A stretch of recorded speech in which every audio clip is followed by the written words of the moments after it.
What's in a name? What is in a name? In today's video, I want to talk about how to name your business and if a name really matters.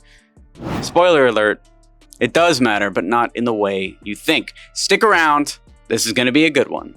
But before we jump into this, make sure that you like this video and subscribe down below for more videos like this. All right, let's jump into it. Let's talk about business names. I am a guy who names businesses. Specifically my businesses, right? We've got Taplio.com, we've got X27, we have Lead Shark. These are all pretty great names. Even Email 10K is a pretty good name. But does that mean the business would have failed if it had a worse name? And how should you think about naming your business? Well, here is what I look for in a business. The first thing is, everyone has opinions either way. So I just told you the name of a few of my businesses. You might look at those and be like, those are terrible names. And I might look at the name of your business and also say the same thing. Like, that might be a terrible name, even though you love it. So the business name itself matters a lot less than you think. What matters more is that the value that your business provides can be associated with the name. You know, in extreme cases, this stops being the case. So for instance, like my little brother tried to be a rapper and he created great songs, but his name as a rapper was The Penis. And nobody would ever say that. You know, like I even have a hard time saying that right now, right? So if nobody's gonna be able to say your name, then it's a bad name.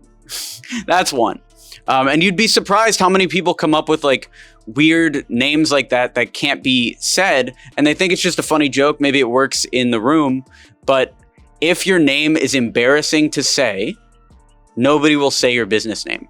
And that's the extreme case. There's also the middle case. And we actually had to change one of our business names because of this. Our business X27 used to be called Experiment 27. And we found that in sales processes, when people would try to get buy-in from their bosses or their employees, we were a marketing agency and they would say, oh, we don't want a team that does experiments. We want a team that knows what they're doing. So then we shortened the name to X27 and sales have gone up. How much of that is in our heads? I don't know. I do know that it's a lot easier to say X27 than it is to say Experiment 27, if only because it has less syllables. But it is also something that has come up in sales processes. In terms of good names, I would say Taplio is one of the best names we've come up with, and Lead Shark as well. Both of these names are easy to say, easy to remember, and there's only one way to spell them. Plus we have the .com. All of that is necessary if you want to have a really good domain name. You want the .com, you want to be able to say the name, and there should really only be one way to say it. Taplio. How are you going to spell that? Taplio.com. Lead Shark. LEADSHARK.com. There's only one way to say it. It's not like email10k.com, which could be, you know, EMALE, like email. It could be 10k, like 10KAY. It could be the number 10, TEN. It's too much, bro. But when you hear taplio.com, you know exactly where to go. So that is something to keep in mind when you're naming your businesses. You want to make sure that you can get that .com and that the name is memorable. Another note on business names is you don't necessarily need the handle. Like for instance, we don't own @Taplio on Twitter, but you should make your handle your business name first and then maybe something else. One problem that some people run into, I've noticed this with a few startups, is they'll make their name like we are line or like we are whatever, we are ...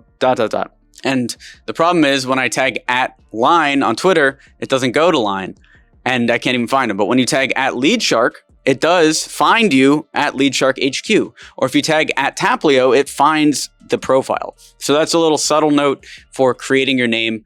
And the availability of the name online is key, because if you're starting a business, you want to make sure that your social handles are as consistent as possible. This is something that I got wrong with my personal brand. And while I don't think it's hurt us, it would be cooler if everything was consistent, right? We're Alex Berman on Twitter. We're Alex Berman on YouTube. We're Alexander Berman on LinkedIn. We're Alex Berman 1 on Instagram. It would have been better with a little more consistency. That's all I'm saying on that. And that's what goes into a name. Does it make people cringe when they say it? If it does, change it. Do you have the ability to acquire the .com? If not, you can change it. And you can buy a premium domain. I spent $5,000 on leadshark.com. We spent $2,000 on tapleo.com. The name and the domain name matter. I wasn't going to launch with tapleo.io. Come on. What am I, goofball? I'm not going to launch with leadshark.co.uk. Like, come on, no, bro. We're going to get the .com. We're going to pay for the .com. Plus, Leadshark sounds like Game Shark, which I like. Let me know in the comments down below, what is your business name and what have you changed based on what we just talked about? Let's talk about it down below. Like this video to encourage this type of content on YouTube. Subscribe for more videos like this, and I'll talk to you soon. Thanks for watching. I'm Alex Berman.